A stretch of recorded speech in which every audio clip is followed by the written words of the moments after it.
किसी गांव में बंटी नाम का एक लड़का रहता था। वो परीक्षा देने के लिए गुजरात जा रहा था। ठंडी का दिन था। चारों तरफ से कोहरा छाया हुआ था। आमने सामने भी कोई नहीं दिख रहा था। परीक्षा अगले दिन थी, इसलिए वह एक होटल में रहने के लिए सोचा। रात हो गई थी और कहीं भी उसे उसके बजट में सस्ता होटल मिल नहीं रहा था।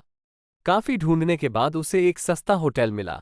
वो उस होटल में एक कमरा बुक करवाया और जब वो कमरे में गया तो देखा कि कमरे के चारों तरफ जाले लगे हुए थे। ऐसा लग रहा था कि यह कमरा काफी सालों से बंद पड़ा था और कमरे के अंदर का माहौल एकदम डरावना और सुनसान लग रहा था। लेकिन उसने ये सब नजरअंदाज कर दिया और होटल से खाना मंगवाया और खा पीकर सोने चल दिया। जब वो सो रहा था तो लगभग रात के 1 बजे के करीब उसे किसी के पायल की घुंघरू की आवाज सुनाई दी। बंटी तुरंत नींद से उठ गया और जल्दी से खिड़की के पास गया। और इस सुनसान रास्ते में कौन आधी रात को घूम रहा है, क्योंकि वहां होटल में बंटी और मैनेजर के अलावा कोई भी नहीं था। तो ये फिर किस औरत की पायल की आवाज सुनाई दे रही है? आपको भी दे रही हैं क्या? मैनेजर ने कहा कि सर ऐसी कोई बात नहीं है, आपको हवा से ऐसा लग रहा होगा। वैसे भी ये जंगली इलाका है, यहां पर तो हल्की हवा भी तूफान के जैसी लगती है। आप सो जाइए, ऐसी कोई बात नहीं है। बंटी मैनेजर की बात पर भरोसा करके फिर से सोने चला गया। कुछ देर बाद उसे दोबारा वही पायल की आवाज पहले से भी ज्यादा तेज सुनाई देने लगी और सीधा होटल के बाहर देखने के लिए चला गया। जब वो बाहर आया तो देखा कि एक काफी लंबी औरत है जो सफेद साड़ी पहनी हुई थी। उसके काफी लंबे बाल थे और चेहरा ढका हुआ था। वो अपने हाथ में एक नारियल लेकर के होटल के चारों तरफ चक्कर लगा रही थी।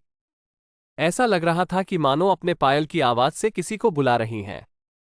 बंटी दौड़कर उसके पास गया कि कौन है ये औरत जो इतनी रात को यहां घूम रही है, लेकिन वो तुरंत ही गायब हो गई और चारों तरफ कोहरा ही कोहरा फैल गया। बंटी भी थोड़ा घबरा गया, क्योंकि जिस औरत को वो सामने से देखा था अब वो नहीं दिख रही थी। बंटी अपने होटल में वापस जाना चाहा, लेकिन फिर उसे दोबारा पायल की आवाज सुनाई देने लगी। बंटी अब उसे ढूंढते हुए जंगल की ओर जाने लगा।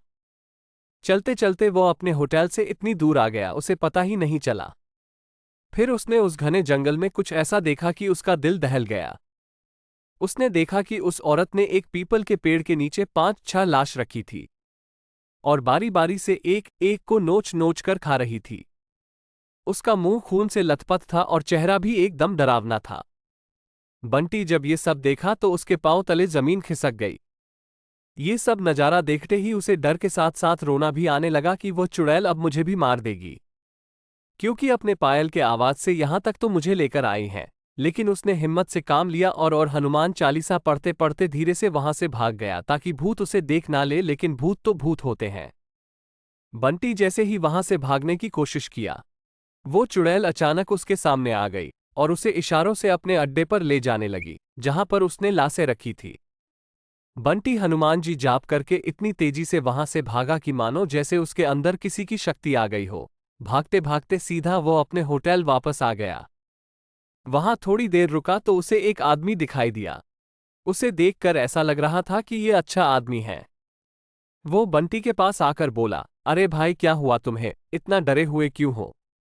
बंटी ने सारा किस्सा उस आदमी को सुनाया तो उसने बताया कि भाई तुम बहुत किस्मत वाले हो कि आज तुम बच गए। वो भूत किसी को भी नहीं छोड़ती। और तुम इस होटल में क्या कर रहे हो? इसको तो बंद हुए काफी साल हो गए।